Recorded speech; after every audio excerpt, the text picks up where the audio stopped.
Assalamualaikum warahmatullahi wabarakatuh. Salam sejahtera untuk kita semua. Om Swastiastu, Namo Buddhaya, salam kebajikan. Perkenalkan, kami dari kelompok teknologi kesehatan hendak memberikan presentasi terkait hal-hal yang sudah kami lakukan, hal-hal yang sudah kami diskusikan bersama terkait kemajuan bisnis dalam teknologi kesehatan. Namun sebelum itu, perkenalkan, nama saya Joseph Kuatiro Putranto Wibowo, bisa dipanggil Jose, dan saya bersama dua rekan saya yang di sebelah kanan saya ada Nama saya Joel Sandro Bedasamila.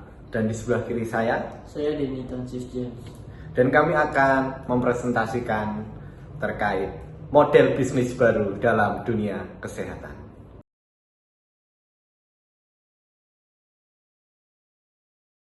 Topiknya bagus sekali ya, karena terkait dengan teknologi kesehatan. Mungkin kita pernah merasakan bagaimana cara-cara manual dulu saat kita periksa, gitu. Bagaimana kita datang ke rumah sakit pada saat sakit, datang ke rumah sakit, ngantri, gitu, baru diperiksa, lalu habis diperiksa nunggu obat, habis nunggu obat baru pulang.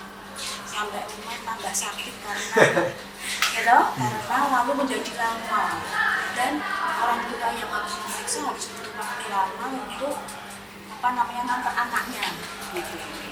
Saat ini mulai berkembang baik. Mungkin kalian semua merasakan pada saat era COVID ini, sangat dirasakan ketika era COVID, lalu banyak sekali kemajuan di bidang teknologi yang bisa itu mengantarkan sesuatu menjadi lebih cepat. Karena waktu itu kita di resta tidak boleh ketemu, tetapi sakit di tempat, ya, lalu harus bagaimana? Tadi sangat menarik ketika bicara soal telemedicine. Telemedicine itu sebenarnya ketika kita belajar di luar negeri, sebenarnya itu kita sudah terlambat. Kita sudah terlambat mungkin sekitar 20-30 tahun yang lalu. Maka kita kan disebut sebagai negara berkembang, dan negara Amerika Eropa menjadi negara maju karena salah satunya telemedicine itu sudah ada dari mereka. Jadi mereka itu lebih cepat di dalam memanfaatkan ini, karena situasi di sana itu berbeda dengan di Indonesia. Di sana itu ada masa-masa musim salju, musim badai, dan itu tidak bisa diterobos oleh manusia, harus ke rumah sakit. Nah, saat ini di Indonesia sudah mulai berkembang, terutama dirasakan semenjak COVID, ya kan? Nah, kemajuan telemedicine ini khusus tadi yang dibahas itu dirasakan positif. Itu coba kita rasakan kalau kita buka aplikasi Rumah Sakit Panti Rapih, itu kan ada cara mendaftar, gitu. Kemudian memasukkan nomor registrasi kita, kemudian tertulis di situ nomor pendaftar 1 atau nomor pendaftar 2. Sudah, nanti kita datang pada hari H tepat di nomor 1 atau nomor 2. Ketika kita datang ke rumah sakit juga dihitung nomor 1, ya sudah langsung masuk kan di situ, lalu diperiksa lebih cepat. Telemedicine ini juga kemudian berkembang ketika di rumah sakit itu ada sistem namanya, didukung oleh sistem yang namanya Electronic Medical Record atau EMR, sehingga ketika dokter memeriksa sakitnya apa, keluhannya apa, obatnya ini sudah langsung terkirim ke apotek. Nah, sampai di apotek nanti obatnya ada 3 macam. Sudah, kita langsung mendapatkan kertasnya atau apa, itu langsung ke apotek. Sementara kita berjalan ke apotek, di sana itu sudah meracik obatnya, sehingga sudah terpotong waktu kita mungkin sekian 15 menit sampai 30 menit. Begitu tinggal selesai, dipanggil, Bu, ini obatnya sudah selesai. Datang, kemudian langsung kita bayar, selesai.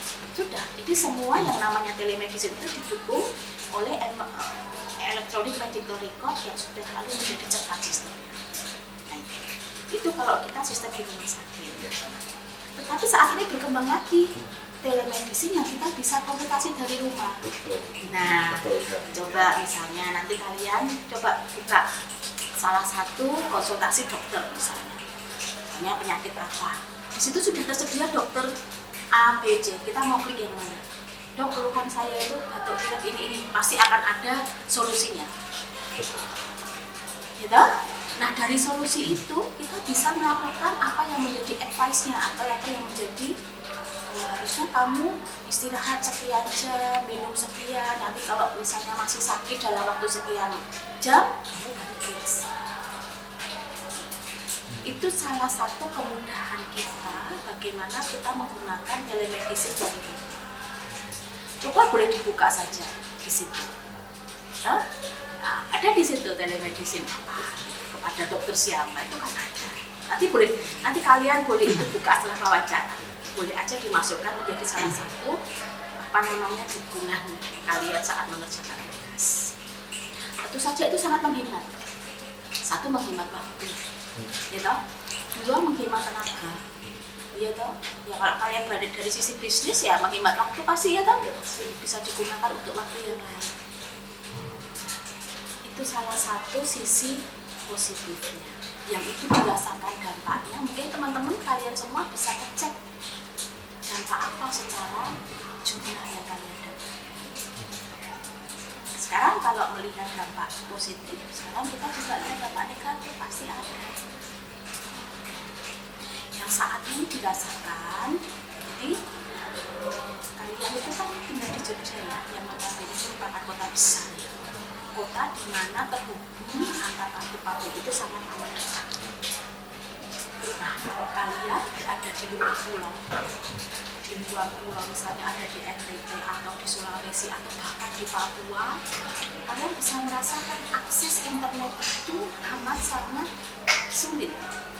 Jadi ketika kita mau melakukan akses dengan cara internet itu tidak mudah, karena aksesnya nggak ada, mungkin sinyalnya susah.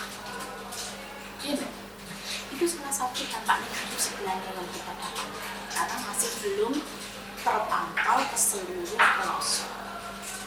Dan juga kemampuan digitalisasi masyarakat belum semuanya. Kalian aja yang saat ini pinter-pinter gitu ya, lah seusia ibu ini tidak semakin kalian, gitu. Penggunaan HP internet kan tidak seperti kalian, cepat sekali. Apalagi yang di atasnya itu. Yang kalian, nenek kakek kalian tuh nggak mungkin kayak gitu, nggak bisa, ya kan?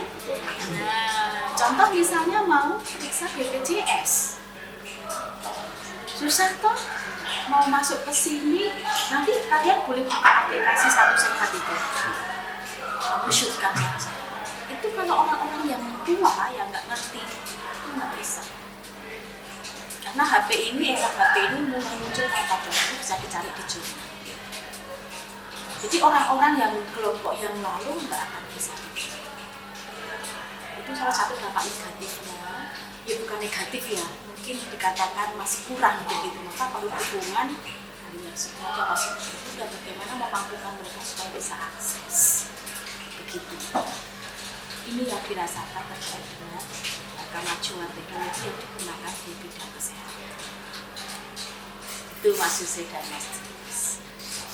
Baik, itu tadi yang dapat kami paparkan tentang hasil wawancara kami dengan Ibu dosen Ibu Siwi. Oh, Ibu Siwi. Oh iya, Ibu Siwi. Ya, dari Oh, 3, 2, 1, go. Baik, itu tadi yang dapat kami paparkan mengenai wawancara kami dengan Ibu Siwi Ekaristi, dosen Stikes Panterapi, tentang model bisnis baru dalam bidang teknologi kesehatan. Itu sekian dan terima kasih.